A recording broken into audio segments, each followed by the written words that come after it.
Kitchen سے ketchup کی ایک بڑی بوتل اٹھا لائی۔ اس سے پہلے کہ اسفیر سمجھ پاتا، ایشل نے پوری بوتل اس کے سفید شرٹ پر خالی کر دی۔ اسفیر جو اب سر سے پاؤں تک سرخ کیچپ میں لت پت تھا، آہستہ سے اٹھا۔ ایشل کو اب اپنی غلطی کا احساس ہوا۔ وہ پیچھے ہٹی۔ اسفیر نے قدم آگے بڑھایا۔ ایشل پیچھے ہٹتی ہوئی بھاگی۔ اسفیر پلیز۔ وہ باتھ روم کی طرف بھاگی۔ اسفیر اس کے پیچھے تھا۔ فرش گیلا تھا۔ ایشل کا پاؤں پھسلا اور وہ گرنے لگی۔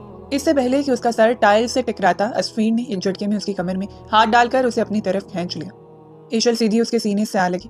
اس کے ہاتھ اسفیر کی کیچپ سے بھیڑی شرٹ پر تھے۔ دونوں کی سانسیں تیز چل رہی تھیں۔ اسفیر نے اس کی آنکھوں میں دیکھتے ہوئے دھیمی گہری آواز میں کہا، shut up, just shut up. مجھے پرواہ نہیں ہے کہ مارکیٹ کریش ہو گئی ہے، مجھے کل صبح 10 بجے تک وہ تمام شیئرز اپنی میز پر چاہیے، ورنہ آپ سب اپنی نوکریوں سے فارغ ہیں۔ اسفیر خانزادہ نے فون کو بے دردی سے میز پر رکھا تو اس کے سامنے بیٹھا مینیجر خوف سے کام کیا۔ وہ اسفیر خانزادہ تھا، خانزادہ انڈسٹریز کا اکلوتا مالک، بزنس کی دنیا کا بے تاج بادشاہ۔ جتنا کامیاب وہ اپنے کام میں تھا، اتنا ہی اکھڑ مزاج اور سخت گیر وہ اپنی ذاتی زندگی میں تھا۔ اس کی باروب شخصیت اور گہری آنکھوں سے جھانکتی سرموہری کسی کو بھی ایک لمحے میں جواب دینے کے لیے کافی تھی۔ اکلوتا بیٹا ہونے کی وجہ سے وہ شروع سے ہی ضدی اور اپنی منمانی کرنے کا عادی تھا، اور اب بزنس کی دنیا نے اسے مزید پختہ کر دیا تھا۔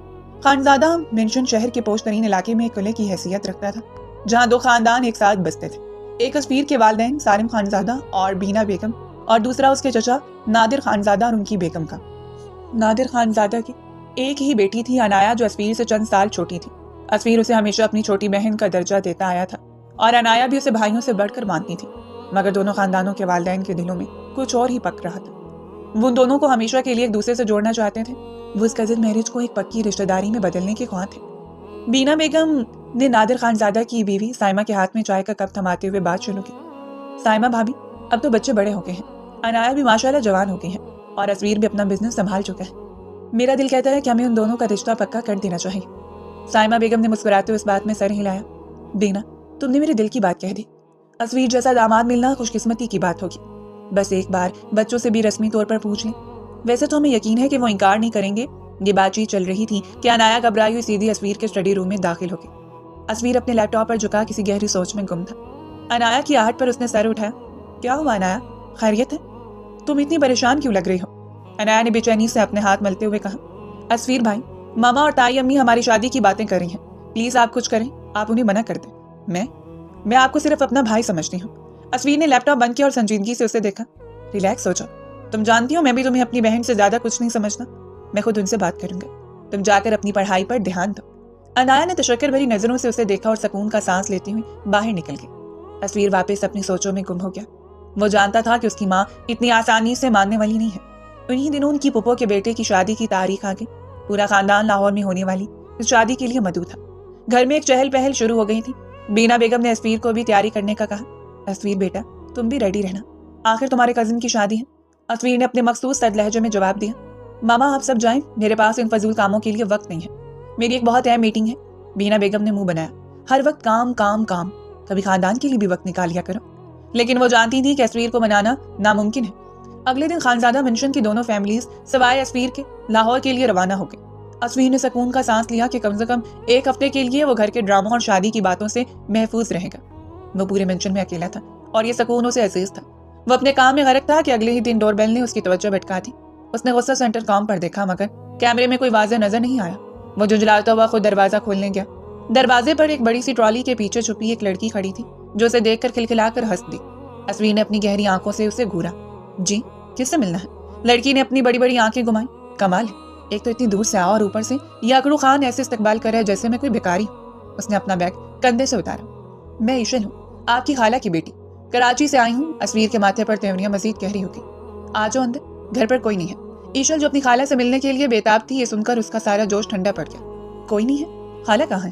سب لوگ ایک شادی پر لاہور گئے ہیں، ایک ہفتہ بعد آئیں گے، اسفیر نے انتہائی بے نیازی سے کہا اور واپس لاؤنج کی طرف بڑھ گیا۔ ایشل نے اپنا بھاری بیگ وہیں پٹکا۔ یہ کیا بدتمیزی ہے، بے حد ہو گئی ہے، یہ تو سیدھے منہ بات بھی نہیں کر رہا۔ ایشل دراصل اپنی ماں صبا کے کہنے پر یہاں آئی تھی۔ وہ بزنس مینجمنٹ کی اسٹوڈنٹ تھی اور اسے اپنے فائنل تھیسس کے لیے کسی مشہور بزنس ٹائکون کا انٹرویو کرنا تھا۔ اس کی ماں نے اسے اپنی بہن بینا بیگم کے پاس اسلام آباد بھیج دیا تھا کہ وہ اپنے شوہر یا بیٹے اسفیر کی مدد سے اس کا تھیسس مکمل کروا دیں گے۔ ایشل کو کیا معلوم تھا کہ جس کزن سے وہ کبھی کبھار بچپن میں ملی تھی، وہ آج کا اتنا بڑا اور اکھڑ مزاج بزنس ٹائکون اسفیر خانزادہ بن چکا ہے، اور اب وہ یہاں اس ویران محل جیسے گھر میں اس اکڑو کے ساتھ بالکل اکیلی پھنس گئی تھی۔ اس نے اسفیر کو دیکھا جو دوبارہ اپنے لیپ ٹاپ میں گم ہو چکا تھا۔ جیسے وہ وہاں موجود ہی نہ ہو۔ ایشول نے دل ہی دل میں سوچا، ایک ہفتہ اس برف کے گولے کے ساتھ، یا اللہ یہ میں کہاں آ گئی۔ اس نے فوراً اپنا فون نکالا اور اپنی ماں کو کال ملائی۔ ہیلو ماما، آپ نے مجھے کہاں بھیج دیا ہے؟ یہاں تو خالہ لوگ ہیں ہی نہیں، بس وہ آپ کا بھانجا ہے اسویر، اور وہ اتنا سڑا ہوا ہے کہ مجھے ویلکم کرنا تو دور پانی تک کا نہیں پوچھا۔ اسویر نے لیپ ٹاپ سے نظریں اٹھائے بغیر سرد آواز میں کہا، کچن اس طرف ہے، جا کر خود لے لو، اور اگر میری برائیاں کرنی ہیں تو پلیز تھوڑا آہستہ بولو، میری میٹنگ ڈسٹرب ہو رہی ہے۔ ایشول نے شرمندگی سے فون کاٹ دیا۔ یہ آدمی تھا یا کوئی بلا؟ اسے اسلام آباد آئے 2 دن ہو گئے تھے، وہ ایک بڑے سے گیسٹ روم میں قید ہو کر رہ گئی تھی۔ اسویر صبح سویرے آفس نکل جاتا اور رات گئے واپس آتا۔ وہ پورے گھر میں اکیلی بور ہوتی رہتی۔ اس نے ہمت کر کے اپنی ماں سے بات کی کہ وہ اس کے تھیسس کا بتائے۔ اسویر جب رات کو تھکا ہرا واپس آیا تو ایشول نے اسے روکا۔ ایکسکیوز می، مجھے آپ سے ایک ضروری بات کرنی تھی۔ اسویر نے اسے سر سے پاؤں تک دیکھا۔ کہو۔ وہ دراصل میں یہاں اپنی پڑھائی کے سلسلے میں آئی ہوں، مجھے اپنے تھیسس کے لیے ایک بزنس مین پر ریسرچ کرنی ہے، تو ماما نے کہا تھا کہ آپ میری مدد کریں گے۔ اسویر نے ایک لمحے کے لیے اسے دیکھا اور پھر کہا، میرے پاس ان فضول کاموں کے لیے وقت نہیں ہے، تم کوئی اور بزنس مین ڈھونڈو۔ یہ کہہ کر وہ اپنے کمرے کی طرف بڑھ گیا۔ ایشل کا غصے سے برا حال ہو گیا۔ کتنا بدتمیز اور مغرور انسان ہے۔ میں بھی ایشل ہوں، اپنا کام نکالنا مجھے بھی آتا ہے، اب میں دیکھتی ہوں کہ تم میری مدد کیسے نہیں کرتے۔ اس نے وہیں کھڑے کھڑے ایک نیا پلان سوچ لیا تھا۔ اگر وہ سیدھی انگلیوں سے گھی نہیں دے گا تو انگلی ٹیڑھی کرنی ہی پڑے گی۔ یہ اسویر خانزادہ خود کو سمجھتا کیا ہے؟ میں اس کی اکڑ نکال کر رہوں گی، تھیسس تو میں اسی پر لکھوں گی، اب چاہے چوری چھپے کیوں نہ لکھنا پڑے۔ ایشل نے اپنے کمرے میں ٹہلتے ہوئے خود سے عہد کیا تھا۔ اس اکڑو خان نے اسے سیدھے سیدھے مدد کرنے سے انکار کر کے اس کی انا کو للکارا تھا۔ اب وہ صرف ایک اسٹوڈنٹ نہیں رہی تھی بلکہ ایک جاسوس بن چکی تھی، جس کا مشن تھا مسٹر اکڑو خانزادہ کے سارے رازوں سے پردہ اٹھانا۔ اگلے 2 دن اس نے اسویر کے معمولات پر نظر رکھنے میں صرف کر دیے۔ وہ صبح 6 بجے اٹھ کر جم جاتا، 8 بجے ناشتہ کرتا، 9 بجے آفس جاتا اور رات کو دیر سے واپس آتا۔ گھر پر بھی وہ زیادہ تر اپنے فون یا لیپ ٹاپ پر مصروف رہتا، یا پھر گھر کے بیک سائڈ پر اپنے پرائیویٹ آفس، جسے وہ اسٹڈی کہتا تھا، وہاں بند ہو جاتا تھا۔ ایشل نے نوٹ کیا کہ وہ اسٹڈی کو ہمیشہ لاک کر کے رکھتا تھا، اس کمرے میں ضرور کوئی راز تھا۔ اس نے اس کمرے میں جانے کا تہیہ کر لیا۔ اسے موقع اس دن ملا جب اسویر آفس سے جلدی واپس آ گیا۔ وہ کسی فون کال پر شدید غصے میں لگ رہا تھا اور تیزی سے اپنی اسٹڈی کی طرف بڑھا۔ ایشل نے دیکھا کہ وہ فون پر بات کرنے میں مگن تھا کہ اس نے دروازہ لاک نہیں کیا۔ ایشل کا دل دھک سے رہ گیا۔ یہی موقع تھا، وہ دبے پاؤں اس کے پیچھے گئی۔ دروازہ تھوڑا سا کھلا رہ گیا تھا، وہ وہیں رک کر اندر جھانکنے لگی۔ اسویر اپنی بڑی سی کرسی پر بیٹھا تھا اور فون پر کسی کو ڈانٹ رہا تھا۔ مجھے نہیں معلوم یہ کیسے ہوا، لیکن مجھے آج شام تک وہ فائل چاہیے، ورنہ نتائج کے ذمہ دار تم خود ہوگے۔ اس نے فون بند کیا اور سر پکڑ کر بیٹھ گیا۔ چند لمحوں بعد وہ اٹھا اور کمرے سے اٹیچ باتھ روم میں چلا گیا۔ جیسے پانی گرنے کی آواز آئی، ایشل سمجھ گئی کہ اس نے نل کھول دیا ہے۔ وہ 1 سیکنڈ ضائع کیے بغیر بلی کسی خاموشی سے کمرے میں داخل ہو گئی۔ کمرہ بہت بڑا اور پرتعیش تھا۔ ایک دیوار پر بڑی سی LCD لگی تھی، دوسری طرف کتابوں کی الماریاں تھیں اور درمیان میں اس کی بڑی سی میز۔ ایشل کو کتابوں میں کوئی دلچسپی نہیں تھی، اس کا ہدف اس کی میز تھی۔ وہ تیزی سے میز کی طرف بڑھی، مگر وہاں کچھ خاص نہیں تھا۔ کچھ فائلیں تھیں جن پر خانزادہ انڈسٹریز لکھا تھا، یہ اس کے کام کی نہیں تھی۔ اس نے درازیں ٹٹولی، پہلے 2 درازوں میں اسٹیشنری اور کچھ بزنس کارڈ سے، مگر تیسرا دراز لاک تھا۔ ایشل نے مایوسی سے اسے دیکھا۔ اتنے میں باتھ روم میں پانی بند ہونے کی آواز آئی۔ ایشل کے ہاتھ پاؤں پھول گئے، وہ پکڑی جانے والی تھی۔ وہ تیزی سے چھپنے کی جگہ تلاش کرنے لگی۔ سامنے ایک بڑی سی لکڑی کی الماری تھی جو شاید کپڑوں یا کوٹس کے لیے تھی۔ وہ بھاگ کر اس میں گھس گئی اور دروازہ ہلکا سا بند کر لیا۔ اس کا دل کسی ریس کے گھوڑے کی طرح بھاگ رہا تھا۔ اسویر باتھ روم سے نکلا، اس کا موڈ اب بھی خراب تھا۔ وہ واپس اپنی کرسی پر بیٹھا اور اس نے وہی لاک دروازہ کھولا۔ ایشل کی آنکھیں حیرت سے پھیل گئیں، اس نے اسے لاک ہی نہیں کیا تھا، وہ صرف اس کے دماغ کا وہم تھا۔ اسویر نے دراز سے ایک چھوٹی سی سیاہ ڈائری نکالی اور اس میں کچھ لکھنے لگا۔ ایشل نے سکون کا سانس لیا، مگر تبھی اس کی نظر دراز کے اندر پڑی۔ وہاں ایک کالا چمکتا ہوا پستول رکھا تھا۔ ایشل کی آنکھیں خوف سے پھیل گئیں۔ ایک بزنس مین کے پاس بندوق، یہ کیا چکر ہے؟ وہ ابھی صدمے سے نکلی نہیں تھی کہ اسویر کا فون دوبارہ بج اٹھا۔ اس نے ڈائری بند کی، پستول کو وہیں چھوڑا، دراز بند کیا اور فون اٹھایا۔ جی باس، وہ دوسری طرف سے بولا۔ اسویر کی آواز اب بالکل مختلف تھی، سرد اور بے رحم۔ ہاں، مجھے رپورٹ ملی ہے، مال پہنچ گیا ہے۔ اچھا، لیکن مخالف پارٹی ابھی ٹانگ اڑا رہی ہے، مجھے نہیں لگتا کہ وہ آسانی سے مانی گے، اسویر نے کرسی پر گھومتے ہوئے کہا۔ دوسری طرح سے نہ جانے کیا کہا گیا کہ اسویر کا لہجہ مزید سخت ہو گیا۔ نہیں، یہ رسک بہت بڑا ہے، تم وہی کرو جو میں نے کہا ہے۔ کل رات تک وہ جگہ خالی ہونی چاہیے، اگر وہ مزاحمت کریں تو پلان بی پر عمل ہوگا۔ ہاں وہی، دھماکہ، اس کے لیے تیار ہو، کسی کو شک نہ ہو۔ اس نے آخری الفاظ اتنی دھیمی آواز میں کہے جو ایشل کو سنائی نہ دیے کہ ایشل کو لگا شاید اس نے غلط سنا ہے۔ دھماکہ؟ لفظ دھماکہ سنتے ایشل کے رونگٹے کھڑے ہو گئے، اس کے دماغ نے کام کرنا چھوڑ دیا۔ یہ کیا کہہ رہے ہیں؟ دھماکہ، پستول، یا اللہ، یہ تو کوئی مافیا ڈان ہے، کوئی دہشت گرد ہے۔ اس کی ٹانگیں کانپنے لگی، وہ خوف سے اتنی بکھلائی کہ اس کا توازن بگڑ گیا اور وہ کبرڈ کے اندر ہی اسویر کے لٹکے ہوئے کوٹوں کے اوپر دھڑام سے گر گئی۔